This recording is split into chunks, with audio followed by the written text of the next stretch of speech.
5/7/25 সকাল 10 ঘটিকার সময় মৌলভীকান্দি এনায়তনগর থেকে গ্রাম পুলিশ আমাকে ফোন দিয়ে জানায় যে মৌলভীকান্দি পাটক্ষেতের ভিতরে একজন বৃদ্ধ লোকের লাশ পড়ে রয়েছে। আমি তাৎক্ষণিক ঘটনাস্থলে যাই, যে জানতে পারি লাশটি এনায়তনগরের মাঝেরকান্দি এলাকা জলিল শিকদারের লাশ।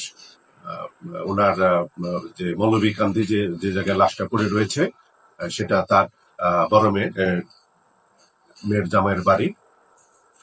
তাৎক্ষণিকভাবে আমি ঘটনাস্থলে যে লাশটি উদ্ধার করে লাশের সুরতহাল করে লাশটি পোস্টমর্টমের জন্য প্রস্তুত করি।